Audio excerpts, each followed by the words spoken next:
Buenos días a todas, a todos y a todes. Es un placer estar reunidos el día de hoy en la conferencia magistral e inaugural de la segunda jornada sobre igualdad de género en el CCH, aquí en nuestro plantel Naucalpan.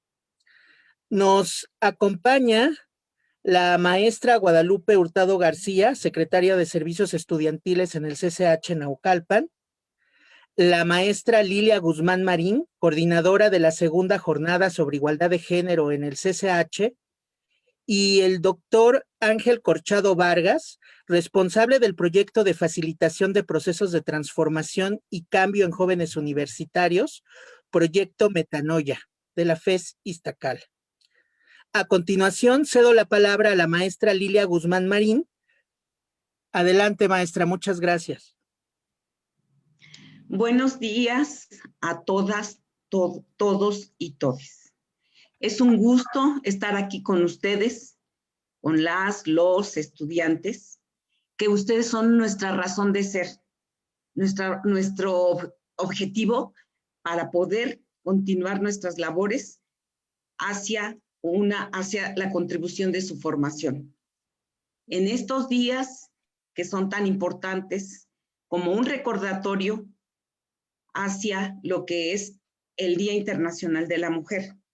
Y no para felicitarla, sino para recordar todos aquellos situaciones difíciles de violencia, de inequidad, de desigualdad que se han vivido durante siglos y que se han estado externando últimamente y visibilizando en estos últimos años. En ese sentido, los funcionarios y los profesores de sus planteles hemos estado trabajando para contribuir, para que adquieran los saberes, la información, para que tengan herramientas, habilidades y puedan tomar sus propias decisiones. Agradezco enormemente el trabajo conjunto y agradezco especialmente también a los conferenciantes, unidos en este mismo objetivo que no es privativo de alguien, sino es compartido por todos, es que ha sido posible esta segunda jornada.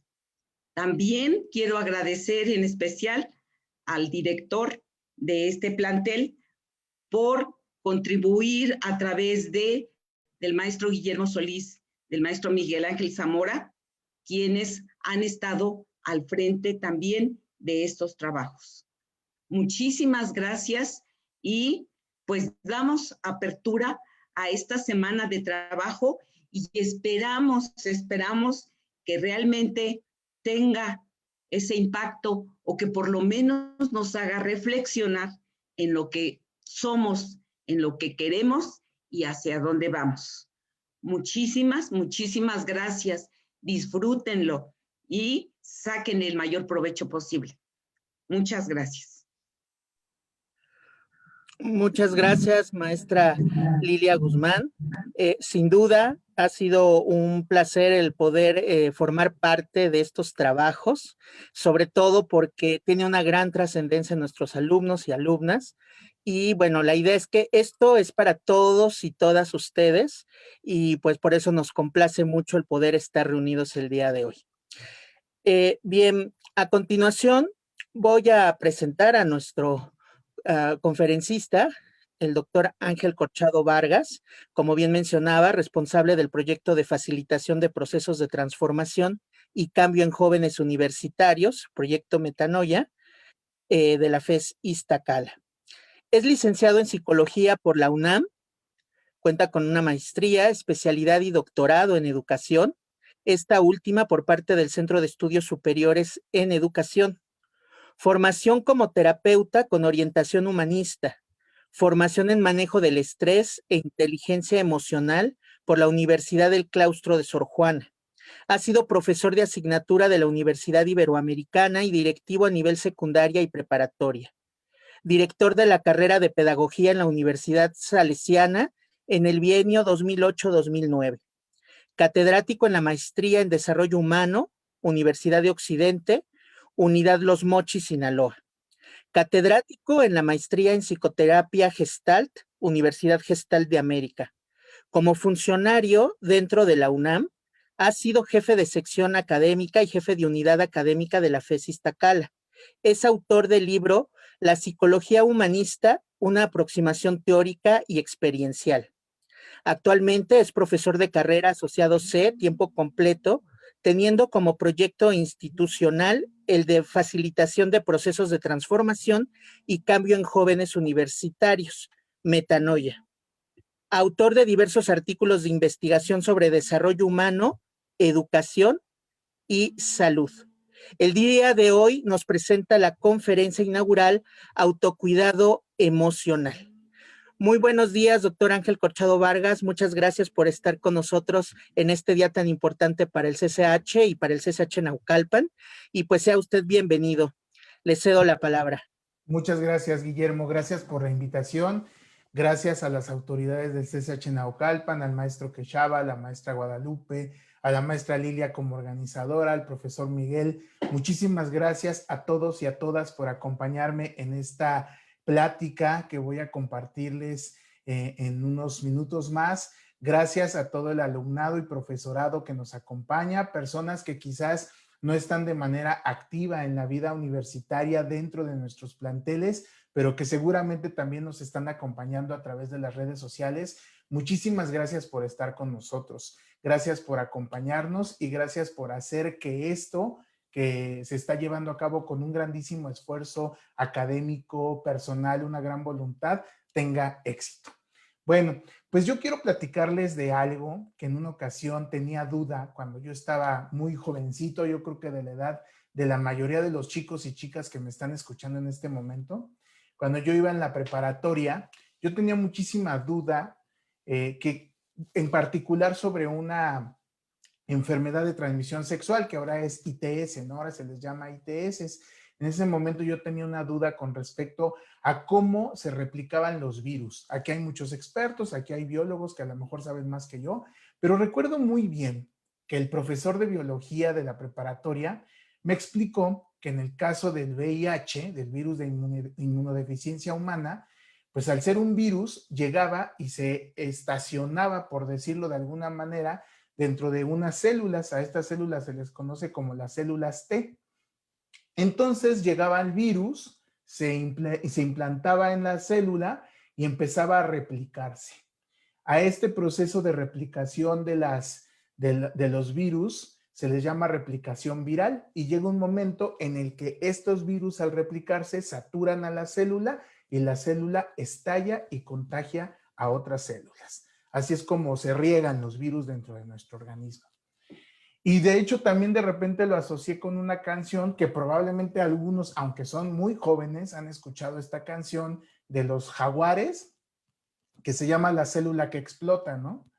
Y entonces esta canción pues dice que de repente llega un momento en el que ya no puedes más, ya te dan ganas de mandar todo al cuerno y ya te dan ganas de ahorcar a los demás y te dan ganas de que ya estás desesperado y utiliza una figura literaria muy interesante el autor y dice que es como una célula que explota, ¿no? Cuando ya no aguantas y ya no puedes más. ¿Por qué les platico esto? Bueno, pues les platico esto porque justamente en muchas ocasiones lo que nos ocurre es que ya no podemos más. Llega un momento en el que nuestros recursos para poder afrontar las situaciones de la vida quedan superadas. El tema es que en muchas ocasiones vamos acumulando y vamos juntando de manera consecutiva y de manera constante situaciones que nos agobian, que nos molestan, que nos incomodan.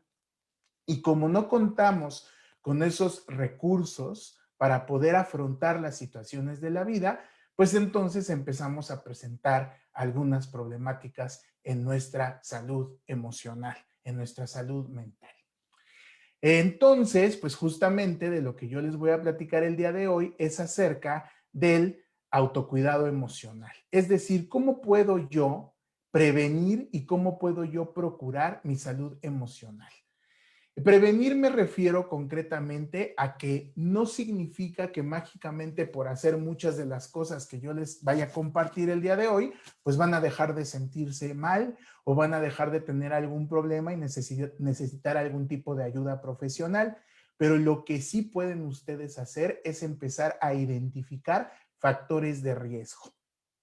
Y por eso tendríamos que partir de una definición por parte de la Organización Mundial de la Salud que nos dice que la salud emocional se refiere a un estado de bienestar psicológico en general, es decir, cómo nos sentimos con nosotros mismos, la calidad de nuestras relaciones con las demás personas y la capacidad que tenemos, fíjense qué interesante, la capacidad que tenemos para gestionar nuestras propias emociones. ¿Qué significa gestionar? Gestionar significa utilizar, administrar, tener los recursos a la mano y poder colocarlos e implementarlos en el lugar que les corresponde, así como también tener capacidad para afrontar las dificultades. Dice la Organización Mundial de la Salud que ser emocionalmente saludable es muchísimo más que estar libre de depresión, ansiedad, estrés u otros problemas psicológicos. Es decir, hace muchos años se decía que la salud era un estado de no enfermedad. O sea, así de simple se definía. ¿Estar sano? Pues, ¿qué es estar sano? Pues es no estar enfermo. Ah, ok, y ya. No, ahora se habla de que no solamente se habla de la ausencia de enfermedad, no solamente se trata de la no presencia de patologías o de afecciones, sino también el tener conciencia de cómo nosotros estamos funcionando y cómo nosotros nos estamos moviendo en un contexto social, en un contexto personal. Entonces, ya se ve mi pantalla, nada más quiero corroborar.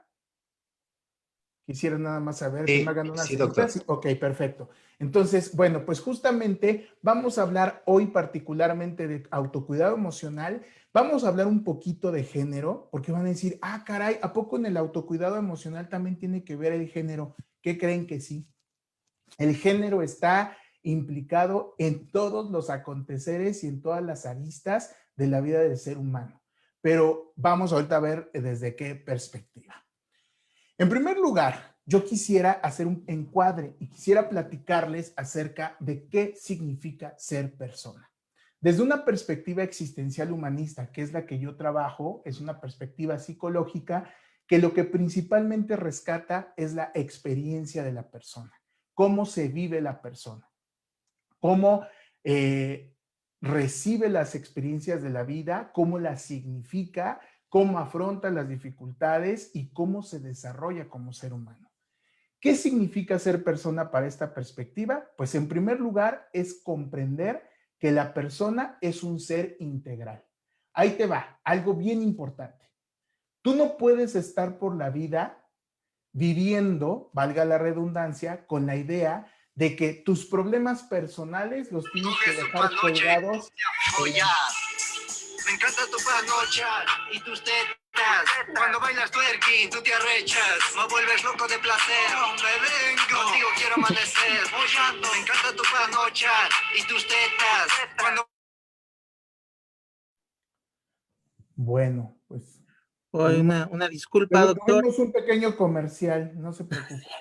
Bueno, sabemos que todo esto Les ocurre. pedimos Entonces, mucho respeto, por favor, demostremos que somos universitarios, que estamos en un momento importante de apertura, de respeto entre nuestros compañeros, compañeras y sobre todo con las personas invitadas, quienes vienen a compartirnos pues sus experiencias. Entonces es muy importante que mantengamos el orden, por favor. Muchas gracias. Adelante.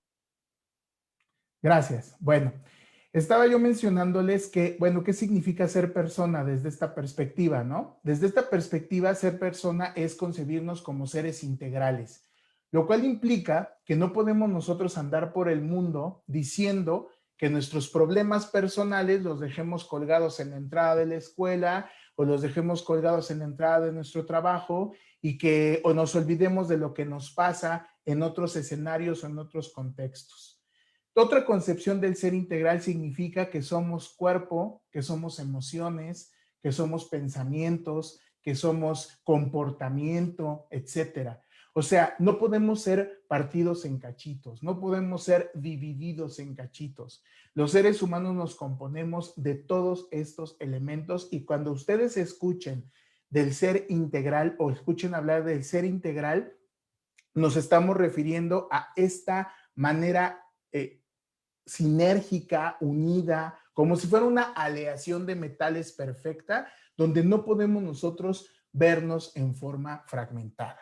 Otra parte de ser persona significa reconocerte como único. No hay nadie como tú, nadie vive las cosas como tú. Y como diría un psicólogo muy importante de la psicología humanista, el doctor Carl Rogers, él decía que nadie puede ser dueño de su propia experiencia más que uno mismo. Nadie puede hablar mejor de su propia experiencia que uno mismo. Entonces, reconocerme como único es entender y comprender que yo soy digno de ser tratado con respeto, de ser escuchado, de ser considerado y exigir también y proveer también ese derecho a las demás personas. Y obviamente otro significado de ser persona que es muy existencial, esta es una idea muy como de Jean-Paul Sartre cuando nos habla de que cuando elijo por la humanidad, es pensar en mí y pensar en los y las demás.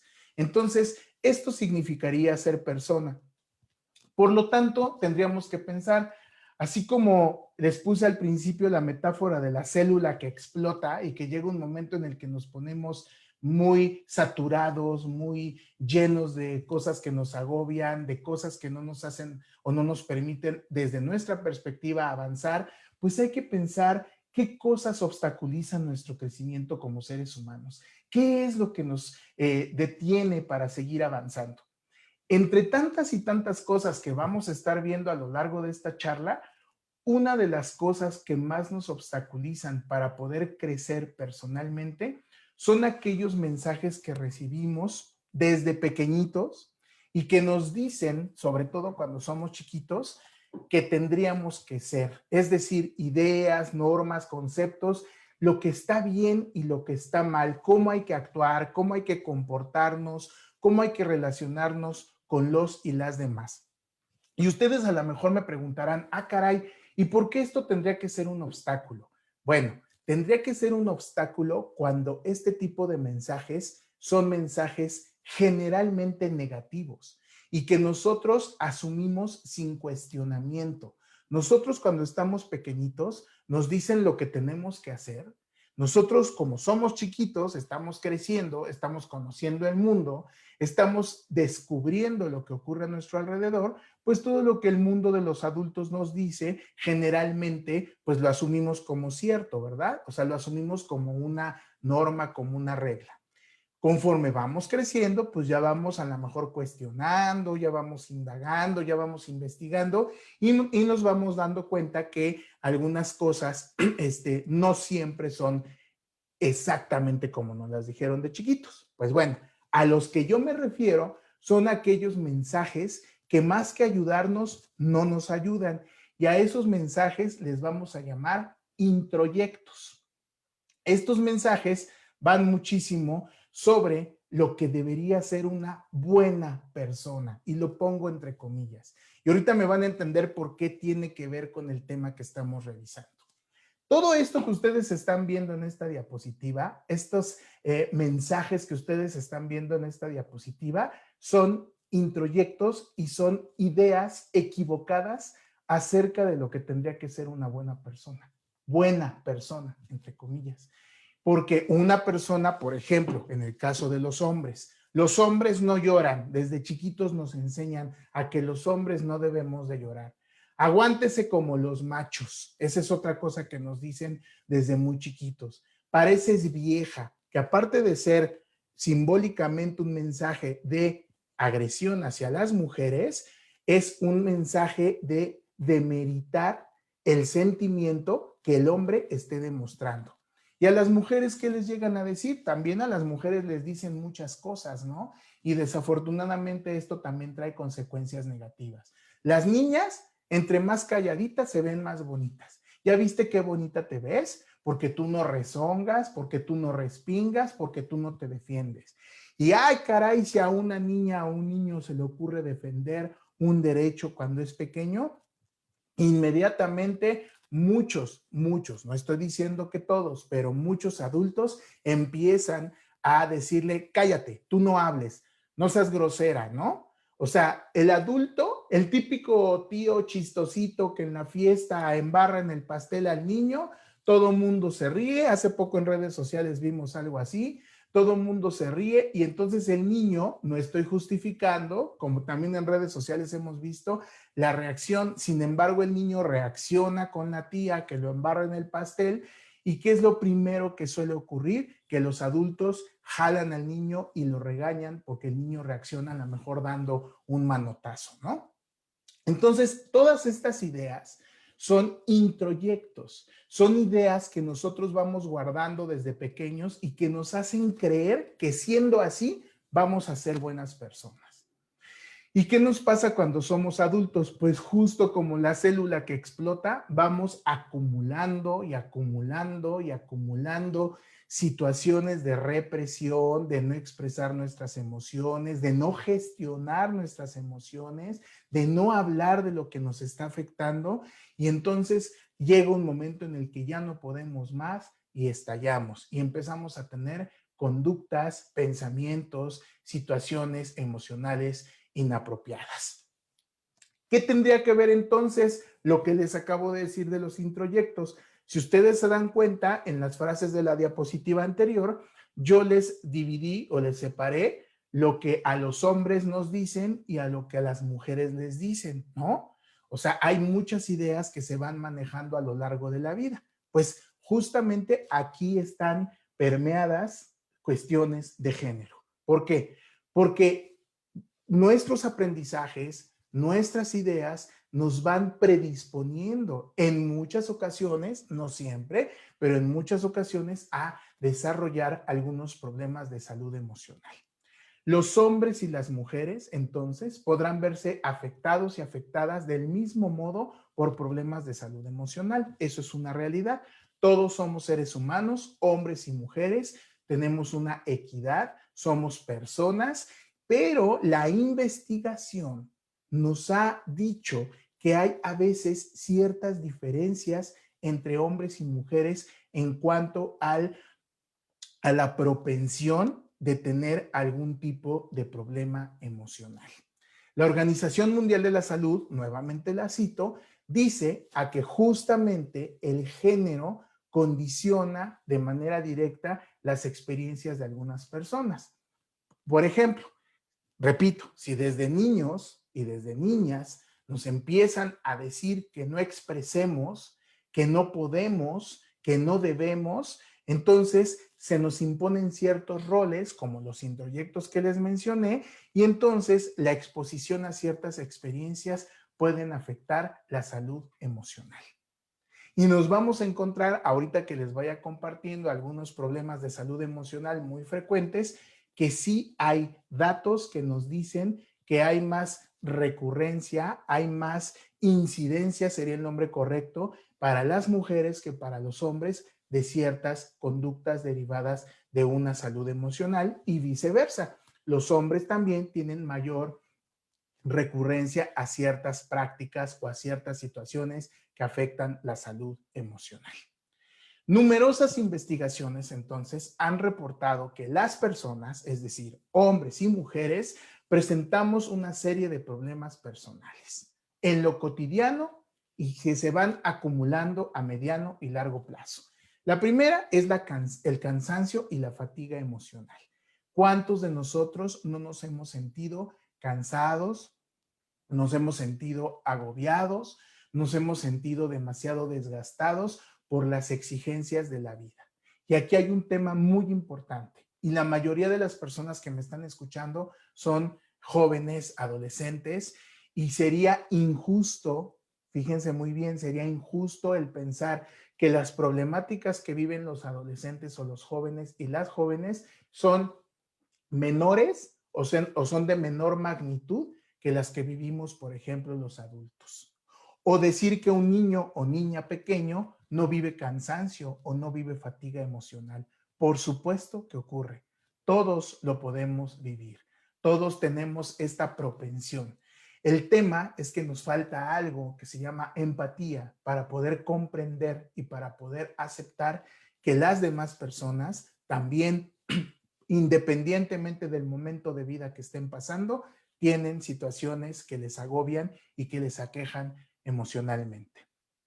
Otra problemática que nos ha dicho la investigación es que las personas en lo cotidiano presentan a veces estos sentimientos de aislamiento. El sentimiento de aislamiento tiene que ver con querer estar lejos de los demás, que a veces es válido, darse un break, como dicen por ahí, darse un espacio, pero también desde el otro punto de vista o desde la otra perspectiva, personas que se sienten solas o personas que no se sienten aceptadas por los y las demás. También hay personas que en lo cotidiano llegan a contactar, yo no sé si a ustedes les ha pasado, sobre todo en estos momentos que hemos estado viviendo, que ya va casi para un año, desilusión profesional, desilusión académica, problemas muy importantes, algunos de ellos los vamos a hablar ahorita con más detenimiento, como la ansiedad, la depresión. Reacciones somáticas, eso significa, las reacciones somáticas son cuando ya nosotros a nivel físico, algún problema de tipo emocional tiene repercusión en nuestro cuerpo, ¿no? O sea, cuando ya empezamos a desarrollar algún tipo de malestar físico, pero derivado de un profundo estado de malestar emocional, ¿no? Hay muchos casos de personas que empiezan a desarrollar dermatitis, alguna úlcera, se les empieza a caer el cabello, alguna alergia, alguna situación, y eso cuando se empieza a indagar, se encuentra que tiene sus orígenes en el malestar emocional. También, bueno, pues en lo cotidiano, cuando una persona tiene problemas personales, esto desemboca en el abuso de sustancias, ¿no? En el consumo de alcohol de forma excesiva, en el consumo de alguna droga ilícita y, bueno, pues la dependencia que esto conlleva, ¿no? El insomnio, alteraciones en el estado del sueño, personas que o no se quieren levantar de su cama, o personas que duermen demasiado, o personas que no duermen, personas que duermen muy poquitas horas, etcétera.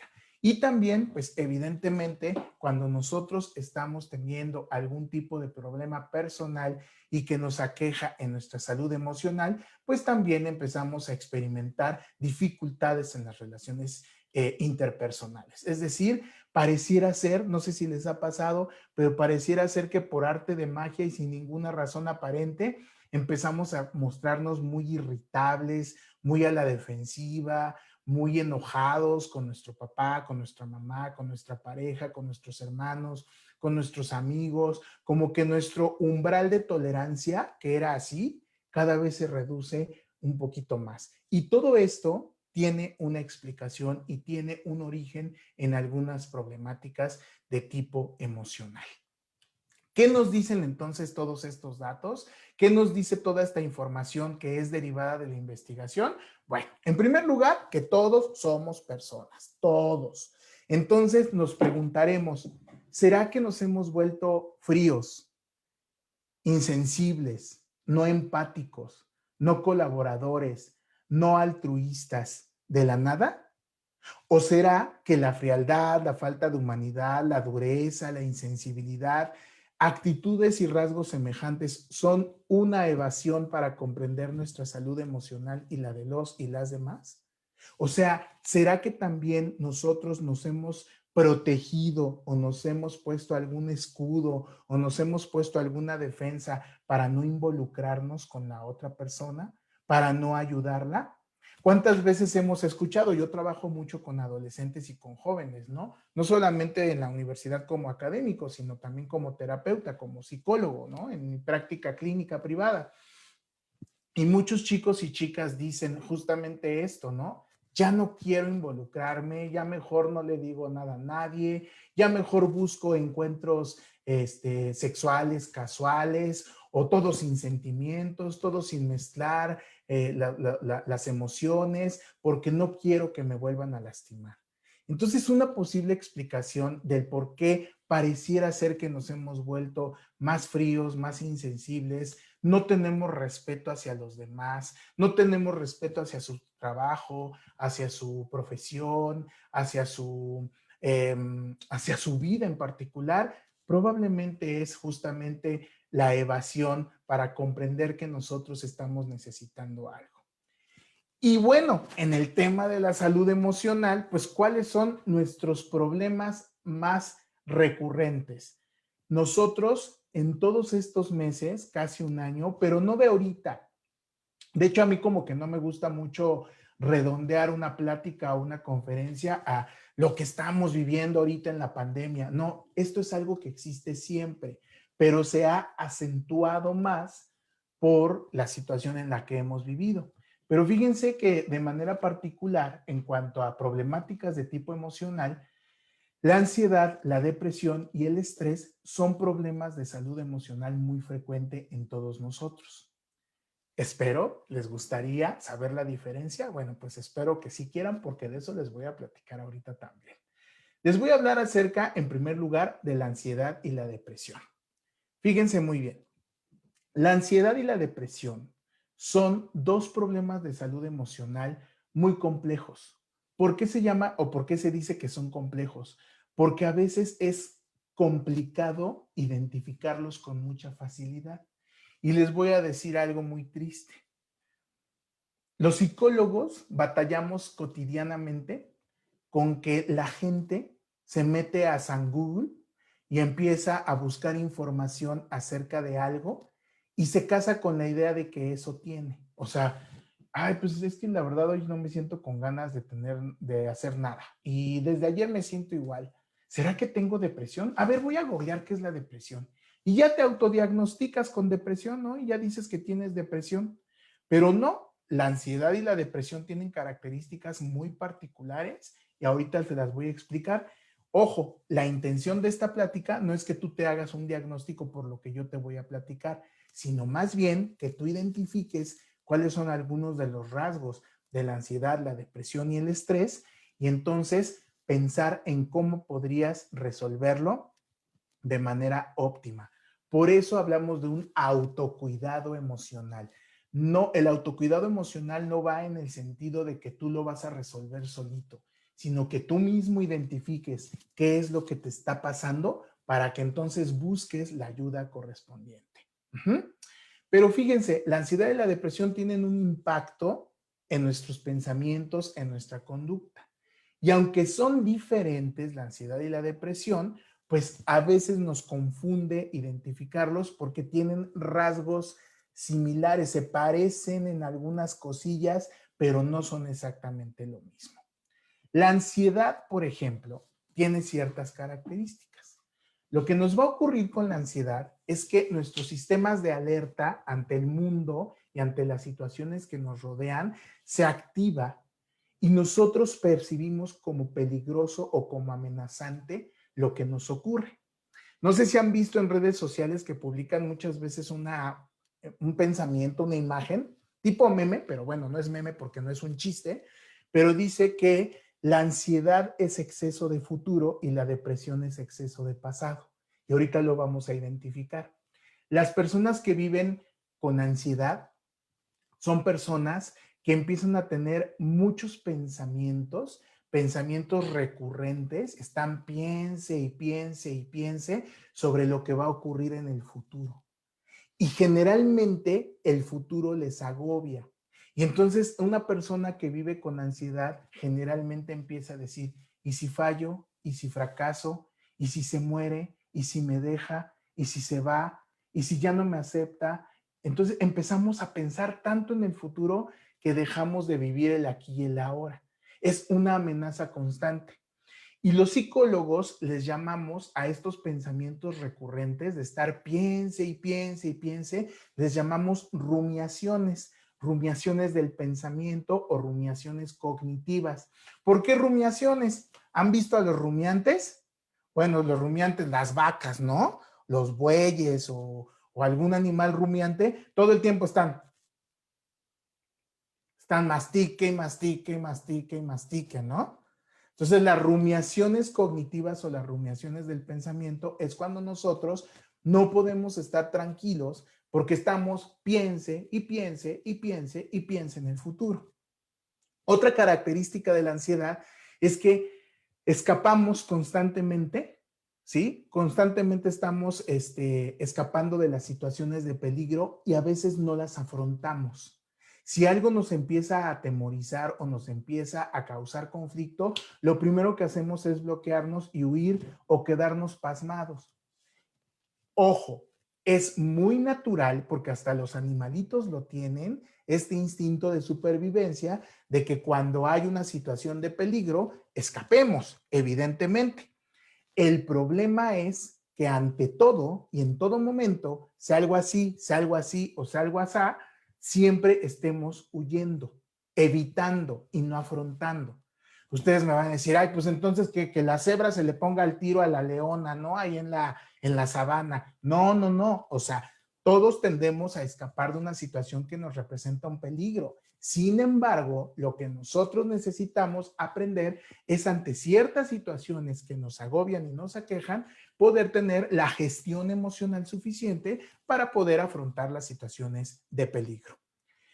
En el caso de la ansiedad también se produce un mayor número de distracciones. La persona no se concentra, se vuelve hipervigilante ante ciertas cosas. Una persona hipervigilante es aquella que nada más está viendo que todo esté ordenado, que todo esté limpio, lo que hizo fulano, lo que hizo sutano, lo que está diciendo. A ver, ¿no dijiste hace 5 segundos que esto era verde y ahora dices que es rojo? ¿Por qué rojo? Y entonces hay una hipervigilancia, ¿no?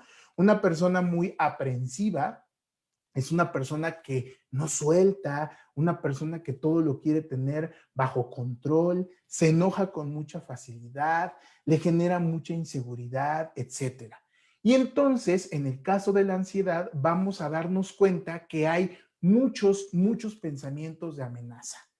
El riesgo se sobrevalora.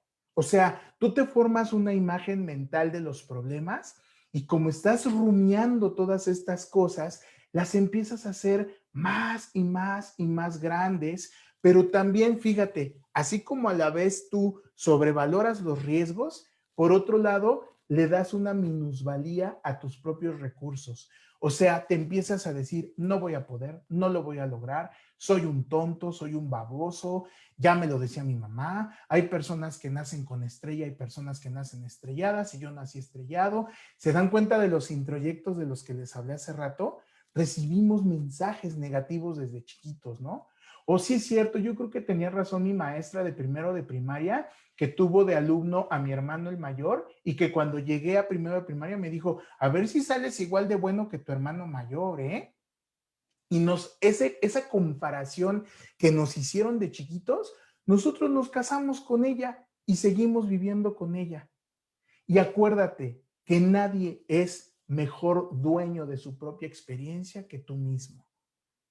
Y una de las cosas que te voy a pedir que hagas y que intentes hacer de ahora en adelante es que cuando escuches un comentario negativo acerca de tu persona, más que ponerte al tiro y más que responder con otro comentario negativo, hagas un cuestionamiento. Y cuando una persona te diga, eres un tonto, tú mejor vuelvas y digas, ¿qué me quieres decir con esto y a qué te refieres? ¿Cuáles son tus fundamentos para decírmelo? Y después de que te lo diga, tú valora si en realidad sus argumentos fueron válidos y no. Yo te puedo asegurar que casi el 100% la gente no tiene razón con la percepción que tiene de ti. Y si cometes un error, pues aprender de él y resignificarlo y trascender y seguir adelante. Otra característica que tiene la ansiedad es que no hay pérdida de disfrute y obtención de placer. Cuando veamos depresión, pues nos vamos a dar cuenta que las personas que viven con depresión sí le pierden el sentido a la vida, le pierden el sabor. Ya no se sienten motivados, ya no se sienten felices, se sienten muy tristes, etcétera. Pero no, como que las personas que viven con ansiedad sí lo siguen teniendo. La idea de las personas con ansiedad es que muchas veces, si cualquier cosita se sale de control, empiezan a sentirse mal, se empiezan a sentir fuera de lugar y ya no se sienten cómodas, ¿no? En el caso, por ejemplo, de la ansiedad, tampoco las estaciones del año ni a lo largo del día hay variaciones con la ansiedad. Una persona con ansiedad generalmente se vive así todo el tiempo. Está pensando cómo controlar o manejar las cosas. En cambio, las personas con depresión, sí, los estudios han identificado que hay ciertas épocas del año en las que las personas con depresión tienen más posibilidad de caer en estados depresivos. Me imagino que ahorita ustedes han de estar pensando en la respuesta. Ahorita desafortunadamente no tengo manera de interactuar directamente con ustedes, pero sí, seguramente el fin de año, las fiestas decembrinas, todo esto hace que una persona con depresión acentúe ciertas características. Cuando tú vas a un psicólogo, el psicólogo te va a ayudar a tratar la depresión reduciendo la activación, es decir, que todos estos pensamientos, ideas, conductas que son tan aceleradas en el caso de la ansiedad, se reduzcan, bajen y que también comprendas que no hay una relación entre las cosas que pasan y una relación con las amenazas reales.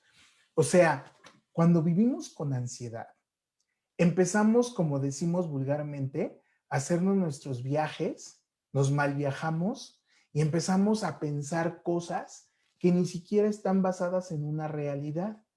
Empezamos a alucinarnos y empezamos a creer que un evento, por mínimo que parezca, nos va a causar una catástrofe. Esos pensamientos de catástrofe y el futurizar demasiado, algunos psicólogos les llaman ideas irracionales o pensamientos irracionales porque no están basados en ninguna evidencia. Entonces, el psicólogo a lo que te va a ayudar, el psicólogo no te va a decir, estás mal, ¿eh? Estás pensando mal, no tiene nada que ver una cosa con la otra. No, el psicólogo te va a ayudar a entender si realmente hay una correlación entre las cosas que te pasan y eso que tú crees que te va a pasar en consecuencia, ¿no? Entonces, una persona con ansiedad es aquella que cuando ya está tratada, cuando ya va con el profesional de la salud, entiende que puede prevenir o puede prever o puede tener el manejo, la gestión emocional para no volver a cometer los mismos errores, ¿no? Es como cuando decimos, híjole, es que todas las chavas que me han tocado de pareja, todas las chavas que me han tocado de novias, son unas infieles, son unas violentas y me maltratan. ¿Y cuántas novias has tenido? Pues 5. ¿Y todas han sido iguales? Sí, todas son iguales. Entonces ahí la reflexión sería, ¿será que todas ellas son iguales o será que tú repites los mismos patrones, te relacionas en el mismo tipo de circunstancia y obtienes los mismos resultados? ¿No? Eso es una generalización. Otro problema de las personas que viven con ansiedad es generalizar. Nunca me va bien, siempre me regañan, nadie me quiere, todos me odian, mejor me como un gusanito, como dice la canción, ¿no? Entonces, la ansiedad se caracteriza mucho también por la generalización. Y entonces, fíjense en esta imagen, que a lo mejor algunos han visto ya también en redes sociales, estas serían las características en el dibujito de las personas que viven con ansiedad, ¿no? Cuando a veces expresa sus sentimientos y desborda en llanto. Una persona que llora de manera así desmesurada, si se enoja, si se pone triste, si está feliz, si todo, para todo es una cuestión demasiado extrema. Cuando les gusta tener todo bajo control, no le gustan los conflictos y los evita. Yo sé, a nadie nos gustan los conflictos, pero los conflictos no se evitan, chicos, chicas. Los conflictos se afrontan de forma asertiva, que podría ser tema de otra conferencia, ¿no? Pero las cosas se afrontan. Las personas con ansiedad puede ser que en apariencia están tranquilos, así, como si no pasara nada, pero su cabecita aquí. ¿Han visto los memes estos del gatito que está escribiendo en la computadora y está? Hagan de cuenta que así por dentro está trabajando a 1000 por hora nuestra mente. Otra característica es que como todo lo quieren controlar y como todo lo quieren tener bajo su dominio, pues cargan con problemas, con responsabilidades que no le tocan. El típico, a ver, quítate, yo lo hago. A ver, hazte, yo lo resuelvo. Esas son las personas con ansiedad. Y bueno, pues a veces también, desafortunadamente, las personas que viven con ansiedad tienden a tener una vida con excesos para satisfacer esta necesidad de control. Comen mucho, consumen algún tipo de sustancia y compran muchas cosas, etcétera, ¿no? Los psicólogos y los profesionales de la salud le llamamos morbilidad cuando una problemática de salud cohabita o vive con otra más. Ajá. Entonces, muchas veces estos problemas de ansiedad son el causante del consumo de sustancias. Y bueno, ya sabemos que otra problemática de salud es la adicción, ¿no? Entonces, aquí a la derecha les pongo rápidamente los tipos de ansiedad que existen, ¿no? La ansiedad obsesivo-compulsiva, que es lo que les decía, cuando existen rumiaciones, rituales muy específicos. Las personas obsesivo-compulsivas son las personas que todo lo quieren tener acomodado por tamaño, por color, y si se mueve tantito se ponen muy mal y se enojan.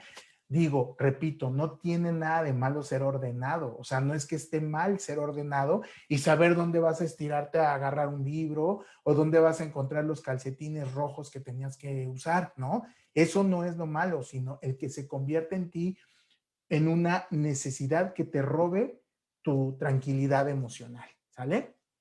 El estrés postraumático, del que vamos a hablar un poquito más adelante, es cuando reexperimentamos un trauma, ¿no? Cuando algo que nos afectó lo volvemos a experimentar y a eso se les conoce como los flashbacks. Cuando sufrimos algún tipo de acoso, de violencia, cuando estuvimos en alguna catástrofe natural, en algún terremoto, en algún incendio, en alguna situación amenazante, volvemos a recrearlo. Es más, no sé si les ha pasado que a veces un olor o un sonido o una sensación de clima les recuerda algo. Puede ser agradable o desagradable, ¿no? Pero cuando una persona tiene estrés postraumático es cuando ciertas señales parecidas a la experiencia nos vuelven a generar algún problema, ¿no? Y la fobia social es otro tipo de trastorno de ansiedad, que es cuando hay pánico y miedo a hacer el ridículo.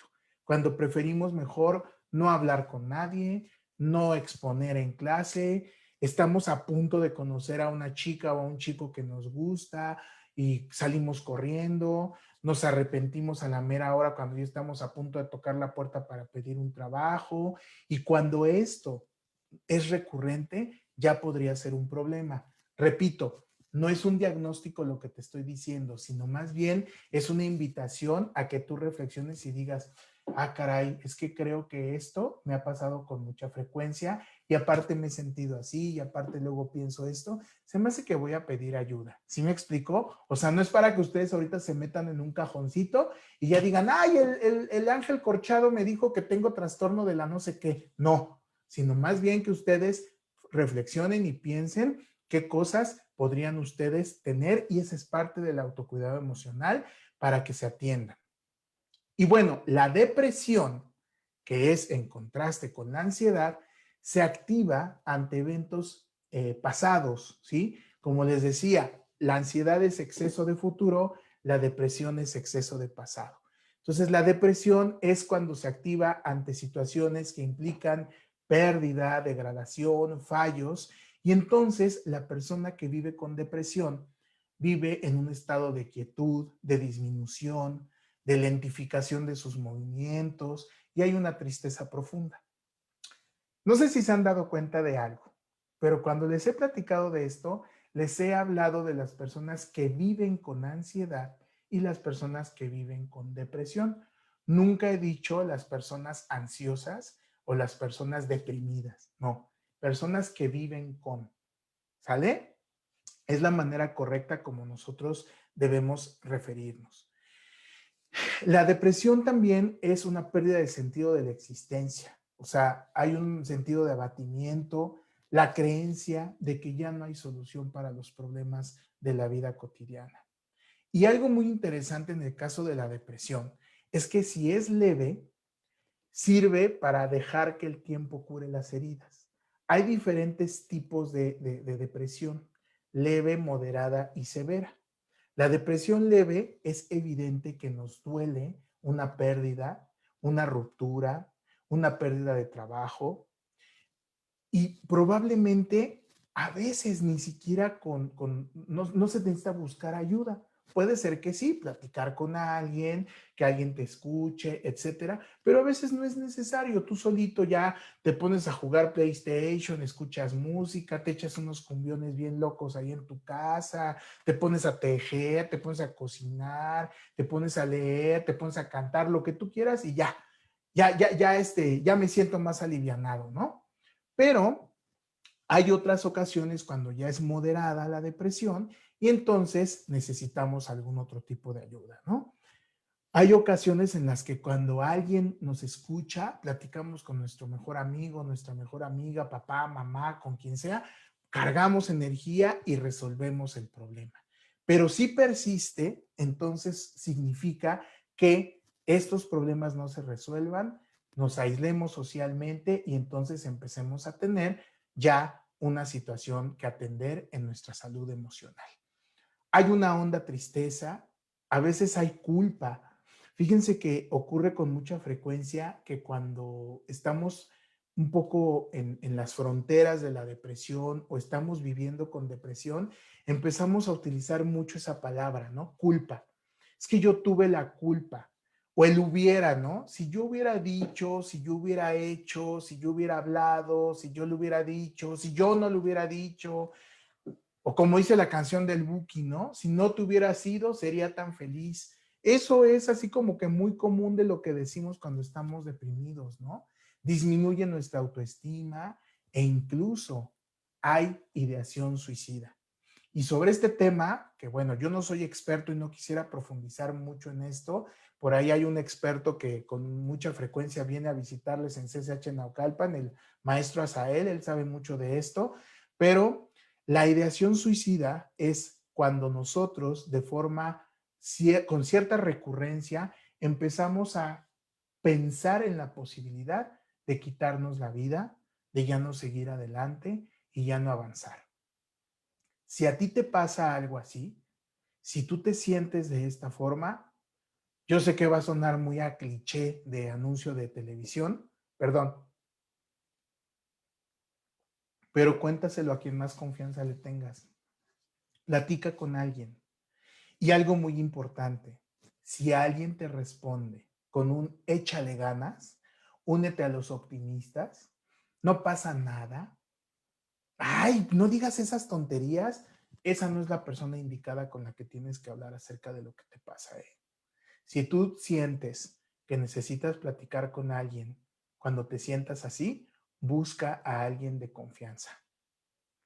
Cuando ya vas a la terapia por este tipo de situaciones, el tratamiento contrario a la ansiedad. ¿Se acuerdan que en la ansiedad yo les decía que el tratamiento implica bajar la actividad? Bueno, aquí es al revés, ¿no?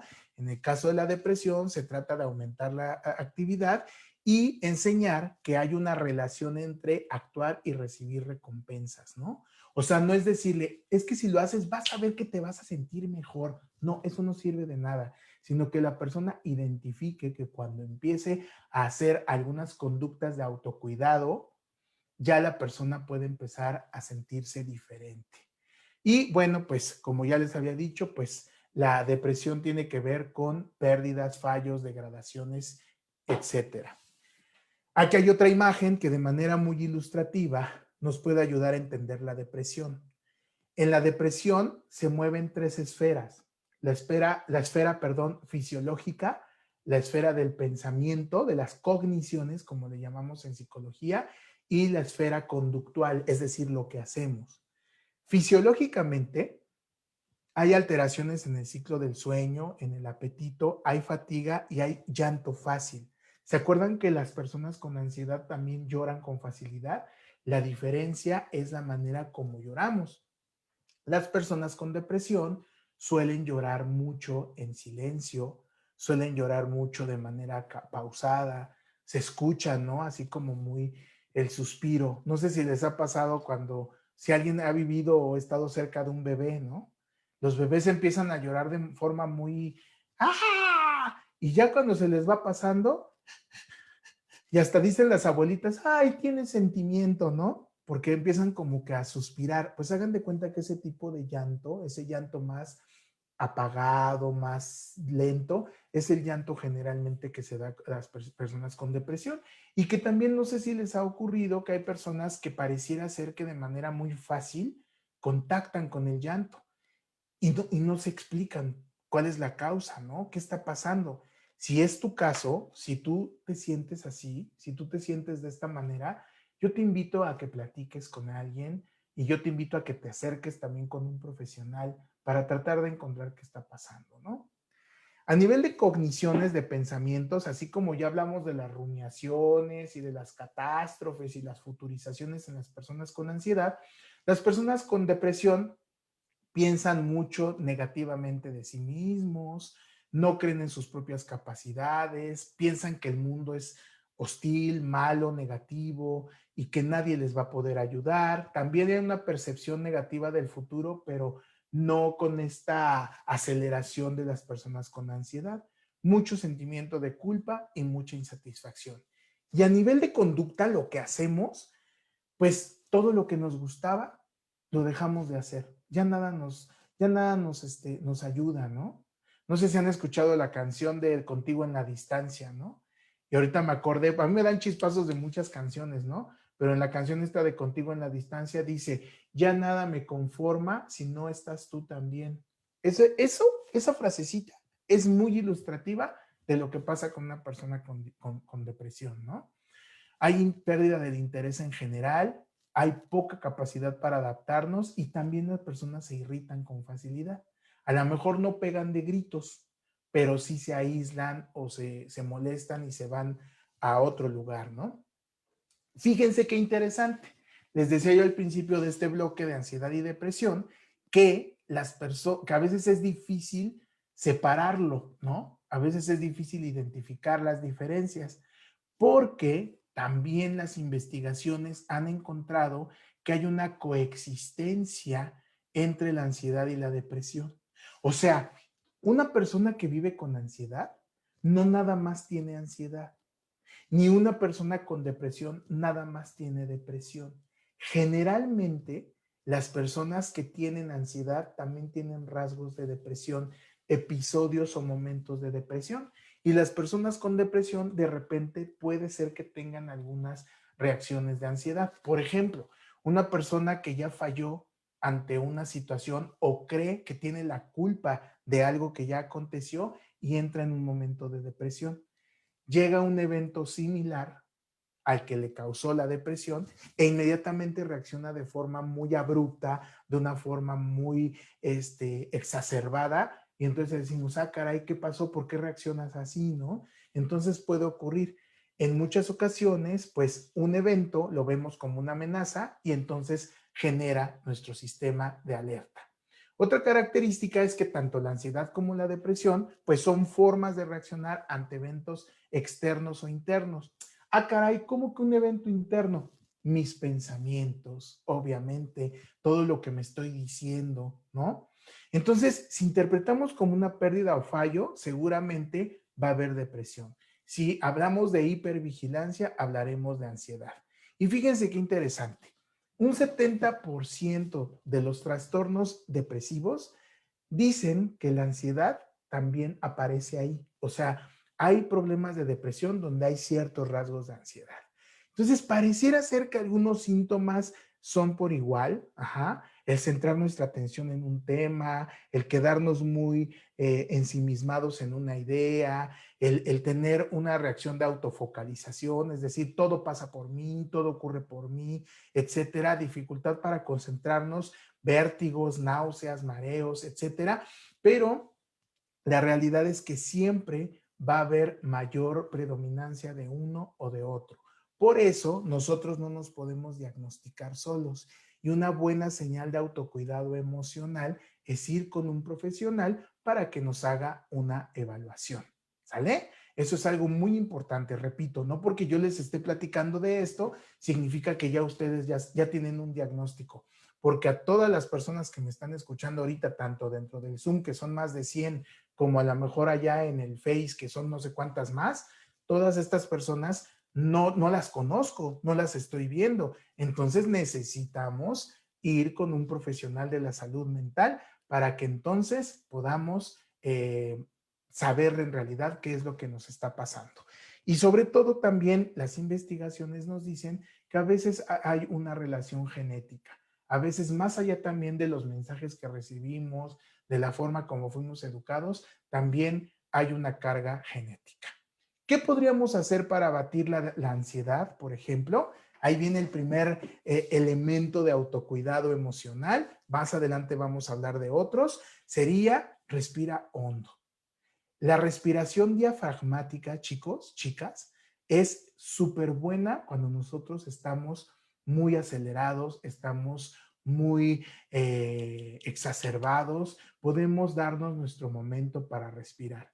Respiración diafragmática significa que solamente respiremos con nuestro abdomen, no con el tórax. Cuando nosotros respiramos a nivel abdominal,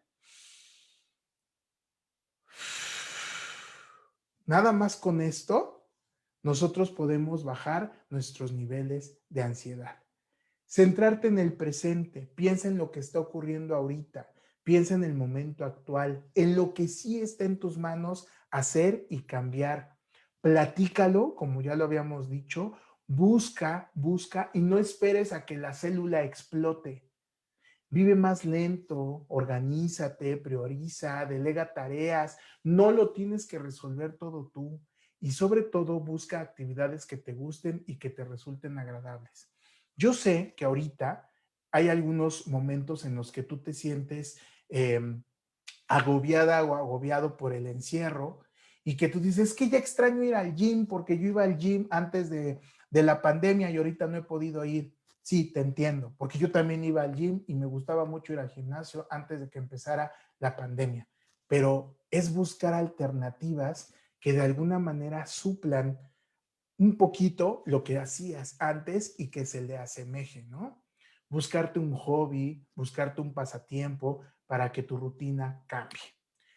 Entonces, la relación que se puede dar entre ansiedad y depresión no es fija, no es inamovible y sobre todo al ser una relación dinámica, si se presentan ambos características, pues es importante que cuando vayas con el profesional de la salud se esclarezca, tú con él platiquen y vean qué pudo haber aparecido antes, ¿no? Si la ansiedad o la depresión.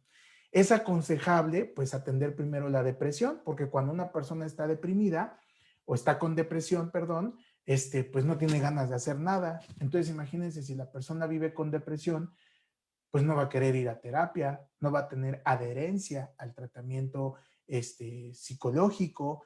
Entonces, por eso es bien importante que activemos primero la depresión y después ya trabajemos en la ansiedad. Esto depende del criterio del profesional de la salud con el que vayas, ¿no? Y entonces, bueno, también es muy importante saber que por género, también aquí está la cuestión de género, la depresión, fíjense ustedes qué interesante, según las investigaciones, la depresión se ha convertido en la primera causa mundial de discapacidad y la OMS nos dice, fíjense cuántas personas, chicos, chicas, más de 300 millones de personas padecen, me faltó una L ahí, perdón, la padecen, o sea, padecen depresión, pero esta problemática, de acuerdo con las investigaciones, es 2 veces más común entre las mujeres que entre los hombres. Entonces aquí sí tenemos ahí un tema interesante de género para que aprendamos a ser más empáticos con las mujeres, para que aprendamos a escucharlas más y para que aprendamos a apoyarlas más. Ahora bien, en cuanto al estrés, el estrés es una respuesta que nosotros tenemos y nosotros le damos a estímulos ambientales. Las creencias, los introyectos, la manera como fuimos educados, la manera como fuimos formados, se nos transmite, se nos dice, y entonces fíjense qué interesante. El estrés es aprendido, no nacemos con estrés. El estrés es algo que nosotros vamos aprendiendo a lo largo de nuestra vida. ¿Y cómo se da el estrés? Bueno, el estrés se da cuando se presenta un estímulo a nuestro alrededor. A lo mejor esto les va a ser más familiar porque el estrés es algo con lo que vivimos todos los días. Ojo, mucha atención. El estrés no es algo que tengamos que desaparecer, ¿eh? A diferencia de la ansiedad y de la depresión que se necesitan tratar para poder disminuirlos o abatirlos, en el caso del estrés no hay manera de vivir sin estrés. Es más, gracias al estrés nos mantenemos vivos y nos mantenemos motivados. Pero hay de extremos a extremos, ¿no? O sea, como dice el refrán popular, ni tanto que queme al santo, ni tanto que no lo alumbre. A lo mejor nadie les ha explicado ese refrán, pero imagínense un santito en una iglesia y que tú le pones una veladora y se la pones muy cerca. Ese es el ni tanto que queme al santo. Y ponerla muy lejos es y ni tanto que no lo alumbre. O sea, hay que buscar el equilibrio.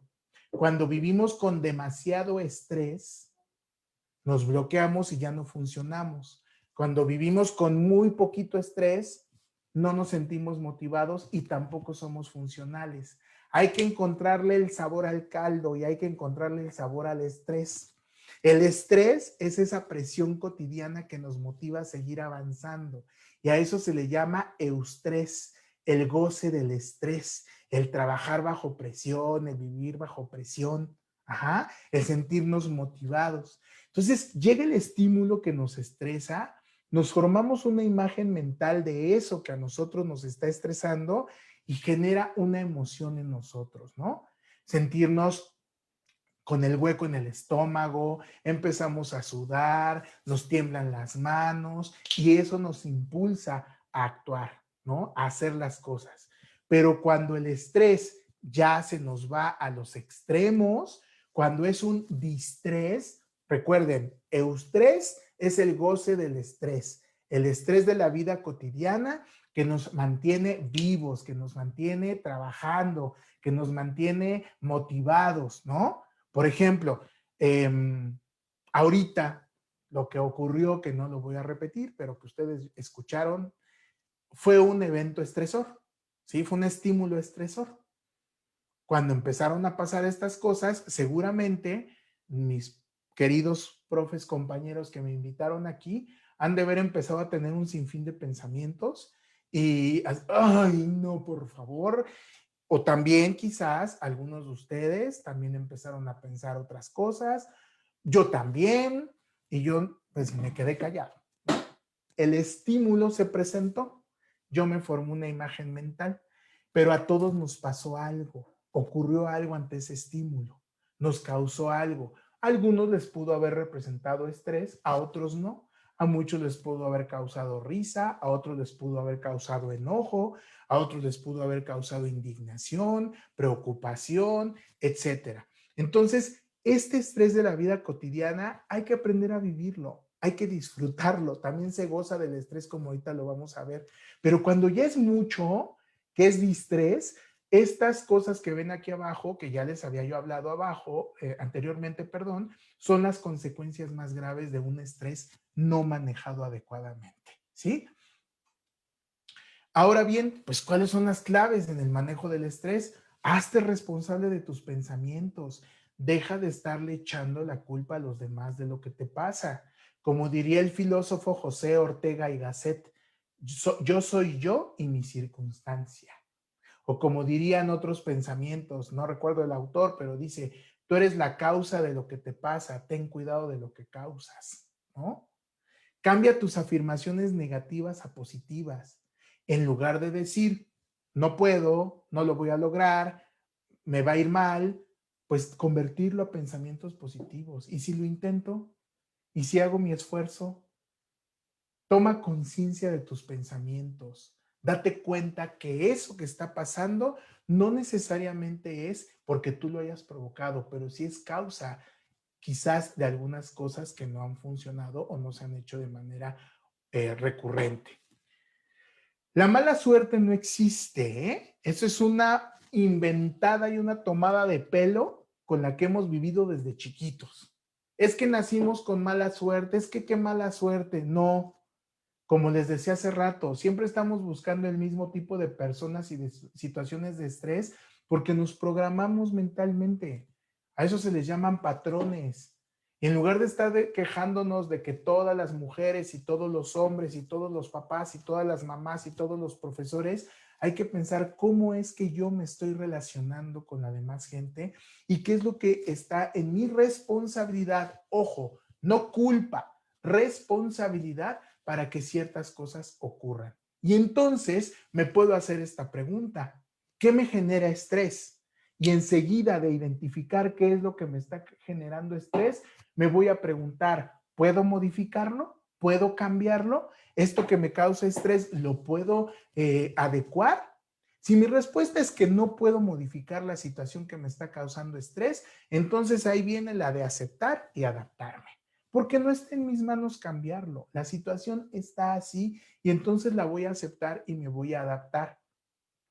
Pero si sí puedo modificar esta situación de estrés, me relajo, me tranquilizo y lo afronto, que eso es algo muy importante. Les estaba yo hablando hace rato del distrés y del eustrés, ¿no? Bueno, pues ahí en esta diapositiva están viendo un diagrama dinámico del estrés. Hagan de cuenta que es como una campana de Gauss, ¿no? Entonces, si nosotros vemos esta campana de Gauss, se van a dar cuenta que si hay poco estrés, no me acuerdo si sí se ve la manita mientras yo la muevo, pero bueno, trataré que sí sea. Si hay poco estrés, si hay poco estrés, mi nivel de eficiencia es bajo, no hay eficiencia. Como les dije, porque no hay motivación, porque lo veo como algo X, no me representa ningún reto. Sin embargo, hay un punto en el que puedo gozar del estrés, que es cuando yo me siento motivado, me siento alentado, y entonces hay un goce del estrés. Sin embargo, podemos tocar las fronteras del punto crítico del estrés y ahí o caer de este lado o caer de este otro, como si fuera una polea, ¿no? Y entonces en este punto crítico del estrés, yo estoy en la cúspide, en el momento culmen del eustrés, estoy disfrutando del estrés. Pero si me voy acá y este estrés se vuelve demasiado, mi nivel de eficiencia vuelve a caer. Por eso se habla de un diagrama dinámico del estrés, porque en la vida cotidiana así nos estamos moviendo, ¿no? El estrés entonces, fíjense qué importante, el estrés de la vida cotidiana varía con cada cambio de vida. No todos nos estresamos por las mismas situaciones, no todos vivimos el estrés por las mismas razones y es diferente en cada ser humano. Es injusto y es inaceptable el que nosotros digamos que un niño o una niña, por ser niño o niña, no se estresan, que un adulto joven que a lo mejor todavía vive con sus papás, no se estresa como se estresa una persona madura, una persona adulta, un adolescente, como la mayoría de quienes me están escuchando ahorita. El estrés varía en cada cambio de vida, es diferente en cada persona, pero también es muy importante comprender que una persona que cuida de su cuerpo tendrá posibilidad de soportar estos eventos estresantes de la mejor manera. ¿Cuáles son las causas de los trastornos emocionales? Todas estas que están ustedes viendo en esta diapositiva. Los factores físicos, las personas que tienen la ansiedad como respuesta aprendida, que para todo se ponen ansiositos, el discurso interior, decirme las rumiaciones que las que les hablaba, el decirme cosas negativas, los determinantes sociales, una persona que quiere salvar a todo el mundo, que es Superman o la Mujer Maravilla y que considera que todo lo tiene que resolver, las personas que no tienen mucha tolerancia a la frustración, las que quisieran que todo fuera perfecto, la manera como fuimos educados. O sea, los trastornos emocionales tienen una multicausalidad, surgen por muchas cosas. Por eso es importante escucharnos. Por eso es importante que día a día te regales, aunque sea 5 minutos, y te hagas, por ejemplo, tres aseveraciones o tres espacios de reflexión. En esos 5 minutos piensa, yo tengo, yo soy y yo puedo. Es decir, que digas en el yo tengo cuáles son los recursos con los que cuentas, cuáles son tus habilidades, cuáles son tus destrezas, cuáles son tus áreas de fortaleza. El yo soy, ¿qué características te componen como persona. Y se vale también hablar de las cosas que no te gustan de ti y que quisieras cambiar. Y el yo puedo significa lo que tú potencialmente estás en la posición de cambiar y de ir modificando. Es yo tengo, yo soy y yo puedo. Ahora, pues, ¿cuáles son los tipos de estrés en la vida cotidiana? El estrés agudo, que es el que vivimos todos los días y que generalmente hay una presión puntual, ¿sí? Hay una situación muy particular que nos estresa. El estrés agudo es lo que nos pasó hace rato, ¿sí? Hay un evento que nos está vulnerando y en ese momento de corta duración se maneja de manera rápida, es fácil, es tratable y se resuelve, no pasa nada. Uh-huh. El estrés agudo episódico es cuando las personas de forma repetitiva están viviendo situaciones de estrés y entonces pareciera ser que están atrapadas en una espiral constante, ¿no? Por ejemplo, el famoso burnout, que es la fatiga por el exceso de trabajo o la fatiga por trabajar constantemente en una situación muy estresante, se puede convertir en un estrés agudo episódico, ¿no?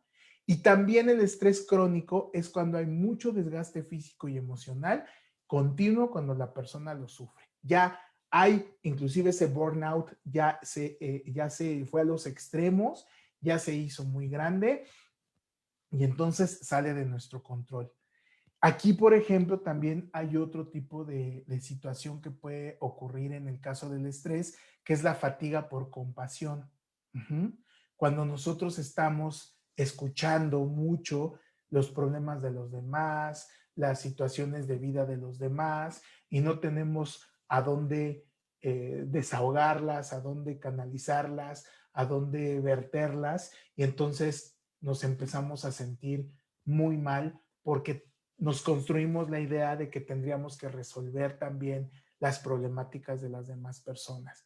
Esa fatiga por compasión se da mucho pues, en nosotros los psicólogos, en los médicos y médicas, en el personal de enfermería, en maestros, en trabajadores sociales, obviamente en esos maestros tan bonitos y padres que también nos encontramos, que son maravillosos y que se preocupan por nosotros, como los profes que organizaron este evento, que sin ninguna, a lo mejor, paga adicional y sin ninguna necesidad de hacerlo más que por su sentido de apoyar y de hacer con cariño por la comunidad las cosas, lo hacen. Pero hay que tener cuidado y también hay que mirar hacia nosotros mismos y no irnos al extremo de querer resolver la vida de los demás. Ahora, les voy a hablar rápidamente de otro tipo de estrés, pero no es el estrés, no tiene nada que ver con el estrés que acabo de explicar, es el trastorno por estrés postraumático, el TEPT, que ya les hablé un poquito atrás cuando les hablé de ansiedad, pero es muy importante que lo tengan identificado.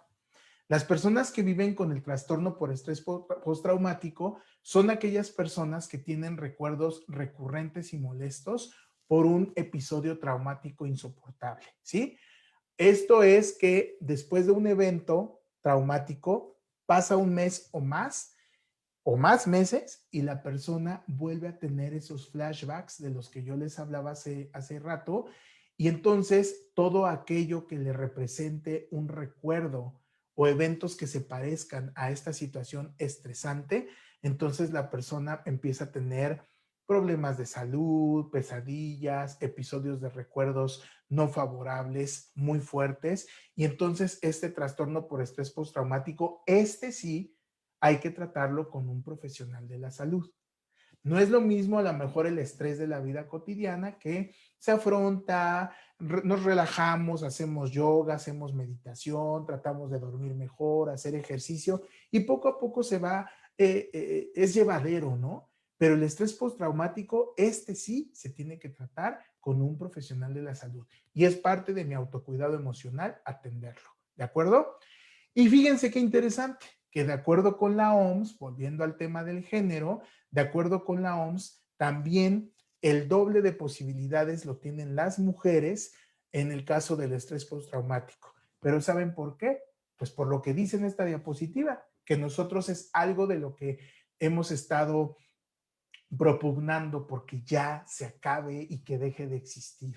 Lamentablemente, las mujeres son las principales víctimas de violencia sexual o de maltrato de acoso, etcétera.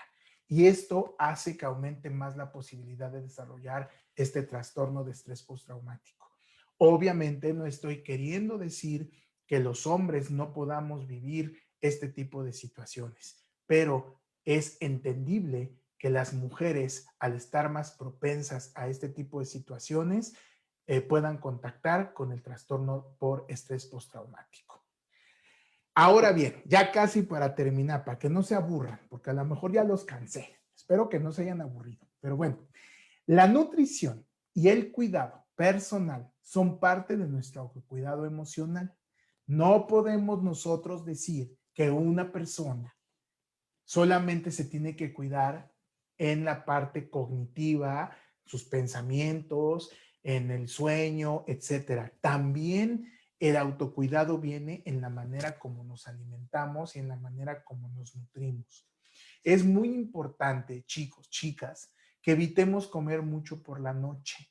Hay que comer ligero. Se nos recomienda tomar un vaso de leche caliente porque la leche caliente o tibiecita por las noches aumenta los niveles de serotonina que estimularán el sueño. Ajá. Entonces es bien padre que nosotros, como dicen por ahí, desayuna como rico, come como gente y cena como pobre. Así dice el dicho popular, ¿no? ¿Y qué significa? Que nuestro alimento más fuerte, más vigoroso, tiene que ser el primero, el de la mañana. Y estamos bien mal acostumbrados. Nos desayunamos un vasito de leche con 3 galletitas y ya creemos que ese es nuestro desayuno, ¿no? O desayunamos muchos carbohidratos y eso no nos ayuda, ¿sale? Otra cosa es que una ducha caliente nos puede ayudar para eliminar mucho la carga positiva, los iones positivos. Estamos muy cargaditos de energía y esto nos pone mucho en estado de alerta. Estamos tocando la computadora, el celular, la chapa de la puerta, estamos tocando muchos objetos. Entonces, si nosotros ya queremos descansar, darnos una ducha de 2 minutos, agüita tibiecita, calientita y que nos desprenda todos esos iones positivos. No sé si a ustedes les pasa, pero yo he hecho una pequeña encuesta y sondeo y a mucha gente cercana a mí le pasa igual, pero ¿no les pasa que cuando se están bañando y se están enjabonando empiezan a pensar muchas cosas? O sea, empiezan como que la creatividad y las ideas empiezan a fluir muy padre cuando nos estamos bañando. Bueno, pues algunas personas lo atribuyen al hecho de que ya no hay muchos bloqueos y es porque estamos dejando que fluya muchísimo nuestro pensamiento. Hay que tener plantas en nuestras casas. Si ustedes supieran cuántas plantas tengo aquí, las de atrás son artificiales, ¿eh? Esas sí son pura pantalla, ¿eh? Pero miren, por ejemplo, ahí tengo un teléfono. Pero hay que tener muchas plantitas en nuestra casa, pero cuando vayamos a dormir, no hay que dormir con las plantas. No es bueno porque las plantas generan gas carbónico. Entonces hay que mover las plantas en un lugar donde no estén en nuestra misma habitación. O pues también lo que se recomienda es que si está en nuestras posibilidades, dejemos la ventana un poquito abierta para que esté fluyendo mucho oxígeno, mucho aire, ¿no? Cuando vayamos a dormir y a descansar, hay que evitar telas sintéticas. Las telas sintéticas no nos ayudan, el cuerpo no respira adecuadamente. Entonces hay que utilizar fibras de algodón, por ejemplo, o mixtas que tengan una buena cantidad de algodón combinadas con otras para que nuestro cuerpo descanse. Inclusive, fíjense, se recomienda y dicen que, bueno, a lo mejor somos friolentos, ¿no? Pero de preferencia, cuando vayamos a dormir, durmamos ya sea con nuestra pijamita, pero sin ropa interior, o con una ropa interior muy flojita para que descansemos muy, muy bien. Dormir en colchón duro. El colchón duro es el mejor colchón para dormir. No se vayan con la finta de que el colchón que está todo así, como hamaca, ese colchón es bueno para dormir. Pues no, nos lastima, no nos deja descansar, etcétera. Y si puedes hacer un paseo antes de dormir, hazlo. Sabemos que las condiciones ahorita no son las mejores, ¿verdad? Pero lo que podemos hacer es hacer una pequeña dosis de ejercicio aeróbico antes de acostarnos. ¿Cuáles son los nutrientes del cerebro y que nos van a ayudar muchísimo en este autocuidado emocional? La acetilcolina, la noradrenalina y la dopamina y la serotonina. Esos son los nutrientes del cerebro por excelencia. Y la acetilcolina es el neurotransmisor de la memoria. Una de las causas más grandes por las que nos llegamos a estresar y empezamos a tener una mala salud emocional es porque se nos olvidan las cosas. Olvídate de una cosa y te empiezas a poner así, ¿no? La noradrenalina y la dopamina le dan energía al cuerpo y la serotonina le da una sensación de agrado a nuestro cuerpo, ¿no? Sobre todo nuestro cerebro empieza a fluir, la creatividad, etcétera. Podemos comer, obviamente, alimentos de origen natural, verduras, frutas y todo lo demás, pero si eres fan de ir a una tienda naturista y comprarte unas capsulitas, que no es lo mismo, no se compara con nada, y aquí a lo mejor me está escuchando una parte de Lupita que es bióloga, pero hay más gente que a lo mejor sabe de medicina o de nutrición, etcétera, pues no se compara con nada comer una fruta, una verdura natural que unas pastillas, ¿verdad? Unas cápsulas. Pero ¿qué crees? Que puede ser que tú seas como mis sobrinos, tengo una sobrina de 14 y un sobrino de 16, que no les gusta para nada comer verduras, son antiverduras, frutas hay medio medio, ¿no? Entonces lo que te puede ayudar es comprarte un frasquito de un suplemento alimenticio, puedes tomar la lecitina de soya que te ayuda a depurar la sangre, la vitamina C que fortalece mucho tu sistema inmunológico, el complejo B, el alga espirulina y el ginkgo biloba que te ayudan mucho a la cuestión de la memoria, son nutrientes del cerebro y puedes comer muchos alimentos ricos en hidratos de carbono, carbohidratos y pobres en proteínas para abatir el estrés. Por eso podemos cenar en la noche una piececita de pan, nuestro vasito de leche y eso es un carbohidrato. Pero si tú comes mucha proteína en la noche, pues ya valió porque ya no vas a poder descansar. ¿Y cuál es la dieta de nosotros los mexicanos? ¿Qué nos encanta cenar? Tacos al pastor, nos encanta cenar hamburguesas, pura proteína. La proteína se come en la mañana, muchachos. La proteína se come en la mañana para que nos dé energía, ¿sí? Comernos un huevito, comernos un bistecito, comernos algo que tenga proteína y en la mañana hay que evitar el carbohidrato. El carbohidrato nos ayuda a sentirnos más apacibles. ¿Y qué comemos en la mañana? Torta de tamal, bolillo. Allá afuera de la FES Iztacala, hasta veía yo a los chavos con su rebanadota de pizza a las 10 de la mañana, ¿no? Puro carbohidrato. Entonces hay que tener mucho cuidado con lo que podemos tomar y comer. Y por último, ya los patrones de autocuidado que implican, muchos ya se los he mencionado, pero es un recordatorio para cerrar esta conferencia. Busca apoyo por parte de tus pares, busca apoyo por parte de tus colegas, por parte de tus amigos, platica con ellos cuando te sientas estresado, ansioso, triste, platica con alguien.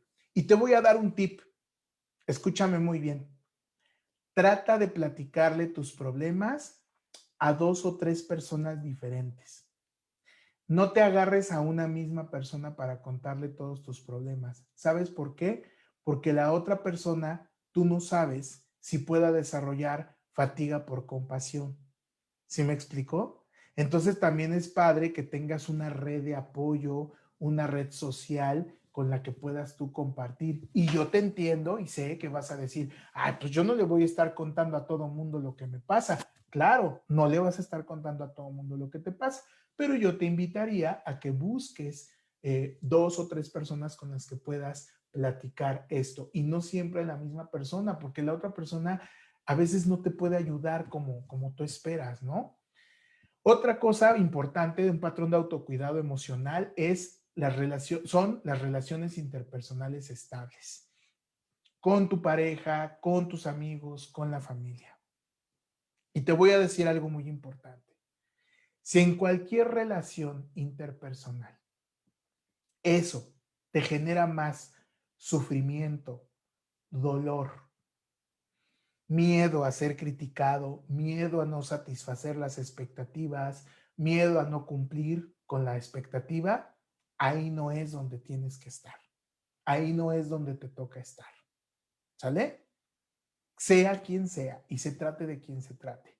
Tú no estás en esta vida para satisfacer las expectativas de nadie, así como en esta vida nadie está para satisfacer las tuyas. Te invito a consultar el poema Gestalt de Fritz Perls en internet, que se llama Yo soy yo, tú eres tú, yo soy yo, y eso es un mensaje muy importante. Tú no estás en esta vida para satisfacer las expectativas de los demás, ni los demás las tuyas. Cuando vivimos en esta necesidad, caemos en un estado muy neurótico y es un estado de mucho sufrimiento. Busca un programa académico que te pueda ayudar, que te pueda acompañar, y no solamente de salud mental o de salud emocional. Busca un programa académico artístico, deportivo, etcétera. Busca ser supervisado por alguien, ya sea de forma formal o informal, una terapia, de forma permanente o ocasional. Y cuando hablo de supervisión me refiero a que busques que también la demás gente te dé su punto de vista. ¿Cuántos de nosotros nos atrevemos a ir con alguien de confianza y decirle, oye, ¿cómo me percibes? ¿Cómo me ves? ¿Qué opinas de mi trabajo? ¿Qué opinas de mi desempeño? ¿Qué opinas de mi exposición? ¿Qué opinas de la manera como me relaciono con los demás? ¿Sale? Busca siempre, perdón, busca siempre un equilibrio en tu vida. No todo es trabajo, no todo es escuela.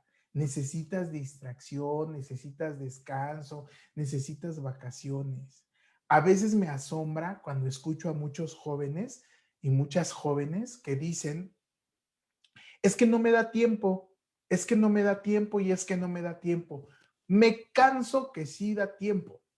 Tú puedes darte un espacio para hacer algo que te guste, para armar un rompecabezas, para cantar, para bailar, para hacerte una coreografía, para ver una serie de televisión, para echarte brincos, lo que tú quieras. Para todo hay tiempo. No todo es escuela, no todo es trabajo. Y esto va también para los mayores que me están escuchando. ¿Sale? En una ocasión les dije a los papás ahí en Iztacala, sé que a lo mejor me van a dar pamba con picayelo con lo que voy a decir, pero a veces les decimos equivocadamente a los chavos, tu única obligación es la escuela. ¿Qué crees que no? Aparte de la escuela, que es la prioridad, también su obligación es hacer ejercicio, también es mantener un orden en sus vidas y en sus relaciones interpersonales y sobre todo tenemos derecho a ser felices. Busca psicoterapia personal si es que así tú consideras que lo necesitas, que debes tomarla. Busca una psicoterapia personal. También busca cursos de educación continua, vea un curso de lo que tú quieras, o sea, toma cursos de algo que te apasione, que te guste, toma un diplomado, busca un programa de entrenamiento en habilidades, algún entrenamiento deportivo y bueno, busca pertenecer al núcleo familiar básico, ¿no? O sea, intégrate con tu familia, platica con tu familia y si tú tienes por ahí alguna situación de tensión con tus papás, mamás, hermanos, y no está siendo muy fácil la situación, busca ayuda y busca también la manera de resolverlo. A veces, y bueno, no hay tiempo para hablarles de muchas cosas más, pero a veces uno de los grandes problemas que tenemos es que los rencores, resentimientos y a veces hasta odios que se dan en las relaciones de familia se dan por un malentendido y por no tratar de resolverlo. Haz mucho ejercicio, si puedes una sesión de masaje, de cuidados quiroprácticos, lleva un diario personal, escribe mucho, escribe lo que te pasa, escribe lo que te agobia. Si también a ti te va y te llama la atención y te gusta, una vida espiritual, ir a tus prácticas religiosas de la comunidad, si tú perteneces a alguna religión, orar, meditar, etcétera, y buscar autoayuda, grupos de apoyo, etcétera. Entonces, respóndete estas preguntas. No me las vas a responder ahorita, pero respóndete estas preguntas. ¿Cómo estoy yo? ¿Identifico en mí algunos de estos síntomas o indicadores de peligro? ¿Cómo enfrento las pérdidas en mi vida? No solamente la muerte, sino las pérdidas en mis relaciones humanas. ¿Cómo me cuido? ¿Con quiénes lo comparto? ¿Cómo distribuyo mi energía? ¿Identifico en mi vida un patrón estable y consistente de autocuidado? Y bueno, pues eso es todo. Quise poner esta imagen muy alusiva a lo que estamos viviendo ahorita, porque pues creo que honor a quien honor merece y estos son nuestros grandes héroes. Si alguien quiere tener contacto más cercano con el proyecto Metanoia, en Facebook, ahí está la página, pueden seguirnos, Metanoia UNAM. Ahí publicamos mucho contenido para ustedes. Y bueno, si alguien necesita también algún tipo de apoyo, alguna duda que tengan y si está en mis manos, este es mi correo electrónico. Muchísimas gracias.